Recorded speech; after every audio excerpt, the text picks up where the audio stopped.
Este es un libro de paradojas, reflexiones e irreflexiones. Un libro que contempla la irreflexión como una salida, como salida del círculo vicioso de altas murallas y sólidos intereses. Un libro que, aunque niega que el arte haya muerto porque no ha nacido, al menos tal como se quiere vender y se vende, considera que cuando se es niño y se ve con ojos de niño, es posible la creación.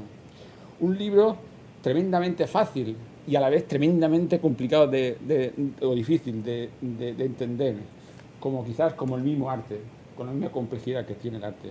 Un libro que cuantas más veces se lee, más dudas genera, que quizás también es un objetivo del libro. Un libro imprescindible para cualquiera que quiera plantearse interrogantes sobre el arte, sobre lo que se quiere, sobre lo que se entiende por arte, sobre lo que se vende como arte. Como he dicho al principio, supone una inmensa satisfacción para Editum, para el servicio de publicaciones de la Universidad de Murcia, haber contribuido a que este libro vea luz. Este libro que aquí estamos presentando, forma parte de la colección Editum Ensayo, una colección que se nutre de libros que, sin perder el rigor de la expresión y de argumentación, de ideas y reflexiones, tratan con la libertad propia de este género de los grandes problemas del hombre, la sociedad, la cultura y sus manifestaciones. Libros para ayudar a comprender a todos los lectores algunas de las claves de la vida y del mundo.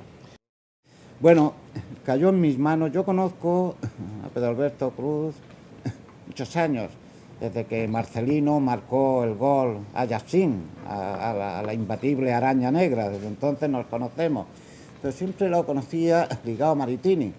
Íbamos a una inauguración en la Sala Municipal de Exposiciones de Santa Isabel y allí estaba Maritini hablando, dictando buena doctrina, y Pedro Alberto callado. Pero luego Pedro Alberto escribía y escribía muy bien. Que comisariaba Pedro Alberto una exposición. Allí estaba Maritini diciendo qué era lo bueno y lo malo de aquella exposición. Pero luego en el catálogo escribía Pedro Alberto y seleccionaba y escribía muy bien. Que había que criticar al consejero de Cultura, incluido el actual. Allí estaba Maritini también. De manera que yo me convertí en una especie de hermeneuta familiar. Dije, a ver, ¿quién es aquí el talentoso? Porque cuando el hijo mayor empezó a publicar sus primeros libros, también, denotando gran talento, yo ya estaba confundido. Pero aquí hace falta, como para el arte contemporáneo, conceptual, que hace falta detrás de cada artefacto una hermeneuta, hace falta que venga Jarauta, yo mismo, o otros, a decir qué pasa con aquello, el concepto. Digo, yo dice, hay una hermenéutica familiar, y al final deduje que era una especie de sociedad de gananciales intelectual muy estudiosa y con mucho talento. Pero en fin, como Pedro Alberto, que era muy socarrón, siempre ha sido muy socarrón, pero parecía como estar en una segunda línea, más silencioso, cuando hace unos meses, hacia finales del año pasado, cayó el manuscrito, me dejó leer ese manuscrito, me sorprendió, porque era una especie de enmienda a la totalidad, no al arte. Hay que separar muy bien eso, porque digamos ese es el kit de la cuestión que hay que entender de este libro que ahora acaba de aparecer en Editum. Es una crítica a la totalidad, audaz, valiente, divertida. Todos podemos sentirnos aludidos y hasta un poco ridiculizados, empezando por él mismo y por mí, todos. Pero a lo que él llama el sistema del arte, que está compuesto muchas veces por gente, por utilizar palabras textuales suyas, que critican lo que defienden, o defienden lo que critican. Él lo que defiende, y acaba el libro con un viva el arte, es un arte que surge del deseo. Dice que no es el arte que surge de la necesidad, ese es el del sistema contra el que arremete. Todos los que componemos el sistema del arte, artistas, críticos, editores, comentaristas, comisarios, etc. sino esa necesidad, se entiende que es una necesidad pragmática, la necesidad interesada. En cambio, el deseo, supone que la necesidad, otra necesidad de crear arte, esa es la que defiende y acaba su libro con una especie de viva el arte. Buenas tardes. En primer lugar, y como soy bastante irreflexivo en los protocolos, debo empezar agradeciendo. Los agradecimientos, por eso los tengo aquí apuntados. Agradezco a la universidad el que me haya permitido a través... es que no me gustaría decir esto como si estuviera dando clase. O sea, puedo llevar la voz, pero bueno. La oportunidad que me ha permitido, la universidad representada por la señora vicerrectora, María Ángeles Esteban Abad, de publicar, no mi primer libro, son muchos ya los que llevo a mis espaldas, pero sí uno en el que me he permitido el lujo de decir lo que pienso y lo que siento. Ahora hablaré un poco más de ello. También agradezco a don Corrado Navalón, coordinador de Editum, que asumiera este proyecto ya iniciado y que agilizara su presentación en una fecha, como todos sabemos, bastante inadecuada, la cosa del fútbol. Y además, pero había un buen presagio. Cuando hemos entrado aquí había una especie de mirlo, el cual he cogido yo con mis manos y pues, echado. Eso quiere decir, si estuviéramos en Roma sería un buen augurio. No lo sé, a lo mejor era lo contrario, pero bueno. Y no puedo olvidar a José Antonio Gómez, con el que establecí los primeros contactos, y que a través de Antonio Parra fue el que se ilusionó, digámoslo así, también con la idea de esta publicación. Y por supuesto a María José García Tejera, que es la que ha sido mi compañera de pruebas, correcciones y portadas. Reconozco que he corregido poco, porque, como digo en el libro, no me gustaría tener que corregir lo que he escrito, puesto que eso ya no forma parte de mi sistema, del sistema irreflexivo. En otro apartado también agradezco a Antonio Parra y a María Martínez el interés que pusieron, lo bien que se lo pasaron comentando, mejor que yo, a veces quizás casi escribiéndolo, el manuscrito, en realidad el ordenado escrito, porque no estaba escrito a mano. A José Ramón Lido Rico, la portada es suya y reflexión, aunque he de reconocer que esto formaba parte de una exposición y el título de la pieza es mío, pero bueno. Y a David Navarro Corso, que es el fotógrafo de la portada. Y por supuesto una mención especial de agradecimiento a Maritrini, también ha sido mencionada por Antonio, porque desde la adolescencia, no voy a decir los años, porque ya son muchos, me ha aguantado, hemos discutido, me ha transmitido ideas, no conceptos, ideas.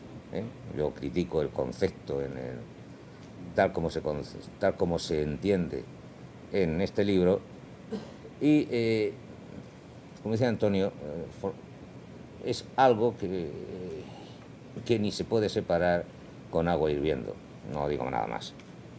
Bien, y ya empiezo en la cosa esta de la presentación del libro. Yo pensaba, cuando estaban hablando los demás componentes de la mesa, que lo de escribir un libro o presentar un libro es lo mismo que cuando se tiene un hijo. Los prolegómenos son bastante agradables, pero cuando se está esperando el parto, en este caso la presentación, los nervios afectan, atacan. Por lo tanto, reconozco que estoy un poco nervioso. Yo tenía aquí escrito una serie de cosas que no sé si las voy a decir, lo mismo me echan, lo mismo si las leo será más rápido, pero ¿qué es lo que me movió? ¿Cuál es, podríamos decir, el origen de este libro? En primer lugar, pasármelo bien. Yo mientras lo escribía me lo pasé estupendamente. Fue el acto de amor más, digamos, intelectual, de escribir, más gozoso que he tenido. En otros aspectos no los menciono porque no vienen al caso. Pero releyendo una cosa que tengo incompleta, algún día la terminaré, pensé, digo, yo ya había dejado, había expuesto esta idea, que después he desarrollado, haciendo hablar a un escultor que no existe, un tal Meles, de Lisdea Venusia, un señor del siglo VII a.C., que decía lo siguiente: condiciones, ¿acaso se le pueden poner condiciones a aquel que transforma la abrupta piedra en suaves líneas, a quien con su mente escrutadora roba a la muerte el olvido del rostro del ser amado, al que transforma el líquido metal en estásicos ritmos? ¿A él se le pueden poner condiciones? En este párrafo, de muchos cientos que van escritos, está retratada la condición del artista y la condición de todo lo que rodea al artista. ¿Cómo se le puede exigir al artista? Ya a partir de ahí fui adentrándome en el sistema arte. Ojo, esto es del siglo VII, lo digo porque cuando después Antonio me pregunta me haga alguna pregunta de esas caciosas, puede ser que le responda también yo caciosamente. Desde el siglo VII, el artista sigue pensando lo mismo, incluso antes de que fuera artista, porque el término, la palabra artista, ya sabemos que es a partir de finales del XV, del XVI, cuando se empieza a atribuir, se la empiezan a atribuir ellos mismos, los pintores, escultores, porque el artista antes era el músico, el poeta, el filósofo, el teólogo, etcétera, etcétera, etcétera. En cuanto a por qué he elegido el tema del arte y la cultura, el título original, digamos el título previo de la obra, era uno que la verdad podía malinterpretarse, de que cogiéramos arte y reflexión. El título primigenio era De esto y aquello, y reflexiones en torno al arte y a otros daños colaterales, entendiendo como daños colaterales la cultura en general. No la cultura general, sino la cultura en general. Podría haber elegido otro tema, por supuesto, la irreflexión como, no digamos método ni sistema, sino como lo que podría ser, superando lo que hay. He tratado de política, de economía, de educación, de historia, mi pobre historia tan manipulada, por un lado y por otro en la actualidad, pero preferí el arte y la cultura como daño colateral. Y al cabo estoy trabajando en esto 30 años, he escrito mucho, he conocido a muchos artistas, he investigado, no solo de aquí, sino de fuera, y se puede decir que llegó un momento en el que me saturó la imagen. La imagen que forma parte del sistema, aunque dentro del sistema se critica la imagen. Esas son las contradicciones del sistema reflexivo, que para los irreflexivos no hay ninguna contradicción, por contradictorios. Por lo tanto, no tenemos ningún problema. La contradicción está en nosotros, pero no buscamos justificar esa contradicción. Decimos que existe ya otra cosa mariposa. Aquí decía yo, porque todo forma parte de un sistema, el sistema reflexivo, que justifica y teoriza reflexivamente hasta la irracionalidad. No, yo voy a ser muy breve. Solo creo que la mayoría de nosotros, y no todos, hemos venido a oír al autor, hemos tenido la suerte de oírlo de un modo relajado, incluso interviniendo con él, así como Antonio Parra, el autor del prólogo. Y yo querría agradecerle a él, al autor, que haya confiado en la Universidad de Murcia para la presentación del libro. Y no es por devolverle el agradecimiento inicial, sino porque es un placer tener obras como esta dentro de las colecciones de nuestra editorial. Y él decía que la presentación de un libro viene a ser como un parto, o sea, al final de un proceso más o menos largo, según de qué especie estemos hablando. Y bueno, yo creo que seguro que hoy la mayoría de nosotros lo recordaremos el día como el día que asistimos a la tertulia de presentación de este libro. Espero que también como el día que España gane el partido, que tengo que confesar que no sé ni con quién está jugando.